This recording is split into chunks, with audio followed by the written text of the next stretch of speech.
ఆ అమ్మ నన్ను చూసి గత నెల నుంచి నాతో ప్రయత్నం చేయాలి, మాట్లాడాలని అనుకుంటుందంట, కానీ అంత ధైర్యం చేయలేకపోతున్నా స్వామి అని చెప్పింది.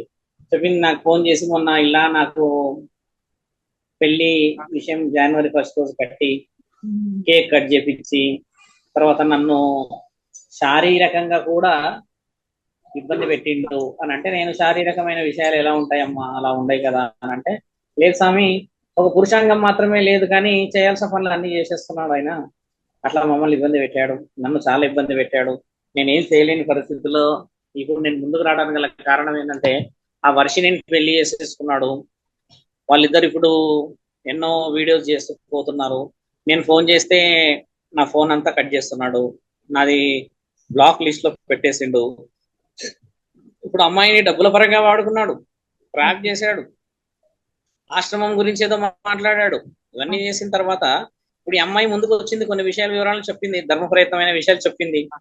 చాలా కృతజ్ఞత ఏంటంటే అమ్మా, అమ్మాయి బయటికి రావడం ఇప్పుడు, లేకపోతే ఇలా ఎంతమంది ఆడపిల్లల్ని మోసం జరుగుతుందో, ఎంతమంది ఆడపిల్లలు కథ అవుతుందో. కాబట్టి ఎల్లూరి శ్రీనివాసు ఇప్పుడు ఏం మాట్లాడుతున్నాడు అక్కడ, నాకు ప్రూఫ్స్ చూపించండి నేనేం చేశానని అంటున్నాడు. అవును. వీళ్ళు ఫొటోస్ దిగుతామంటే మేము దిగొద్దు అని చెప్పి ఆయన మొబైల్లో ఫొటోస్ దింపుకున్నాడంట, ఆయన మొబైల్లో ఫొటోస్ పెట్టుకున్నాడంట. ఈ అమ్మాయి దగ్గర ఫొటోస్ 2-3 ఉన్నాయి, ఆ 2-3 ఫొటోస్ నా దగ్గర ఉన్నాయి. నేను పంపించాల్సిన వాళ్ళకి పంపించేసిన, ఎందుకంటే ఆయన మీద కావాల్సిన విషయాలు అడ్వకేట్ ఆజాద్ గారు పని చేస్తున్నారు. ఇప్పుడు గతంలో ఇప్పుడు 1 అవర్ క్రితం ప్రెస్ మీట్ రిలీజ్ అయింది కాబట్టి ఆయన గారు చూస్తున్నారు. కాబట్టి ఈ ఎల్లూరి శ్రీనివాస్ లాగా ఏది పడితే అది మాట్లాడడం అనేది సాధు సత్పురుషులకి కాదు. ఇప్పుడు మీరెవరు వాళ్ళెవరు అని చెప్పి వీడెవడు వాడెవడు అని మాట్లాడుతున్నాడు శ్రీనివాసు. అవును. కాబట్టి దీని చెప్పేది ఏంటంటే, ఆ అమ్మాయికి నీకు సంబంధం లేకపోతే నువ్వు ఒక ప్లేస్ చెప్పినప్పుడు ఆ ప్లేస్ కి వచ్చి మాట్లాడే ఆ బాధ్యత నీకు ఉన్నది. నువ్వు పోలీస్ స్టేషన్ కి వచ్చి మాట్లాడతావా, కోర్టుకు వచ్చి మాట్లాడతావా, లేకపోతే గుడి ప్రాంతంలో పిలుస్తావా అనేది ఆ అమ్మాయికి అయితే సమాధానం చెప్పక తప్పదు కదా. ఏ అమ్మాయి కూడా వచ్చి నేను ఇది నేను అని చెప్పదు కదమ్మా. ఒక ఆడపిల్ల బయటకు వచ్చి మీరు ఇది చేశారు ఇది చేశారు అని చెప్పదు.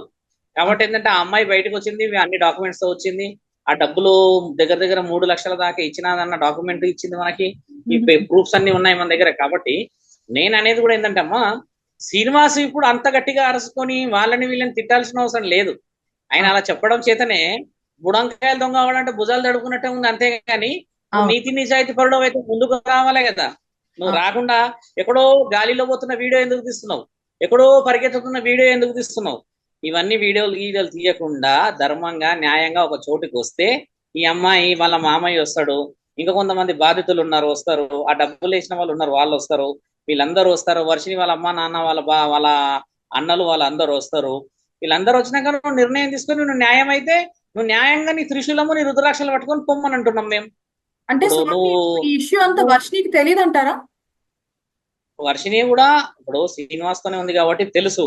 ఇప్పుడు శ్రీనివాస్ కూడా నాకు తెలియదు చేయదు అనడానికి లేదు, ఎందుకంటే ఆడపిల్ల దగ్గర ఉన్న డాక్యుమెంట్స్ అన్ని ప్రూఫ్స్ అన్ని నా దగ్గర ఉన్నాయి. నేను మీడియాలో పెట్టకూడదు అని చెప్పి పెట్టలేదు, ఎందుకంటే మీడియాలలో పెట్టేసి మరి అంత ఇబ్బంది పెట్టకూడదు. ఆడపిల్లలను నమ్మకంతో వచ్చింది, నన్ను ఒక తండ్రిలాగా భావించి నేను ఒక అన్నలాగా భావించి మాట్లాడాల్సిన పరిస్థితి ఏర్పడింది స్వామి అని చెప్తే, నేను ఎక్కడైతే కేదార్నాథ్ ఆలయం పడుతున్నానో జగద్గిరి గుట్టలో అక్కడికే పంపి తీసుకొచ్చా. నేను దొంగనైనుంటే ఏదో ఒక మూలకో నాలకో ఇప్పుడు ఈయన గారు లాగానే కారులోనే మాట్లాడుతుంటాయి కదా గాలిలో మాటలు. నేను ఒక దగ్గర నిలబడి ఎందుకు మాట్లాడినా, ఒక రుజువుతో మాట్లాడినా, ఒక ప్రూఫ్ తో మాట్లాడినా, మీడియా వాళ్ళ ముందు కొన్ని విషయాలు చెప్పినా, మీడియా వాళ్ళు కొన్ని క్వశ్చన్స్ అడిగారు, నువ్వు అబద్ధమమ్మా అని అన్నారు మీడియా వాళ్ళు, ఆమె దానికి రుజువులు చూపించింది, మీడియా సోదరులు కూడా అన్నారు, మళ్ళీ రేపు ఎల్లుండి ఆ రుజువులు కూడా బయటికి వస్తాయి. ఇప్పుడు శ్రీనివాసు వాడని వీడని మాట్లాడుతున్నాడు కదా, ముందుకు వస్తే కదా ఎవడో తెలుస్తుంది. నువ్వు ఫోన్లలో మాట్లాడేసి ఆడియోలో వీడియోలో వదిలేస్తే మునగానే కాదు. సాధు సత్పురుషులని ఆ రాజేష్ నాథ్ అఘోరిని కూడా అట్లనే వాడు వీడు అని అంటే అందరు ఆశ్రమం లేచి మంచిగా చింతపండు చేసిరంట ఆయనని. ఆయనకి కూడా తెలుసు ఆయన ఆడవై దెబ్బలు తిన్నాడు, ఇంకెక్కడెక్కడో దెబ్బలు తిన్నాడు, ఇన్ని దెబ్బలు తిని నీకు ఎవరికి విలువ ఇయ్యాలో తెలుస్తలేదు. కాబట్టి మర్యాద నీకు లేనంత మాత్రాన వేరే వాళ్ళకి మర్యాద లేదని కాదు. సాధువులం కాబట్టి మా నాలుక అదుపులో ఉంటది, కానీ మా చేతులు అదుపులో ఉండవు. జాగ్రత్తగా మాట్లాడితేనే విలువ. జాగ్రత్తగా మాట్లాడకుండా నువ్వు ఏది పడితే అది మాట్లాడతావు అని అంటే నువ్వు రుజువు చేసుకోవాల్సిన అవసరం నీకున్నది. నువ్వు రుజువు చేసుకోకుండా లొడ వాగేసేసి అదే రుజువు అంటే అయిపోతుందా? నీ దగ్గర నీ నాలుకకి 15 నిమిషాలకు ఒక్కసారి అబద్ధాలు ఆడే గుణం ఉన్నదని ఆ స్త్రీ చెప్పింది నిన్నొచ్చి, ఇప్పుడు ఇందాక వచ్చిన స్త్రీ. నీకు అబద్ధాలు ఆడతావు, మాట మీద నిలబడవు అని తెలిసే నీ మాట ఇప్పుడుకున్న మాటను కూడా ఎవరు నమ్మరు. నువ్వు ప్రూఫ్స్ చేయాలి, ప్రూఫ్స్ చూపించాలి.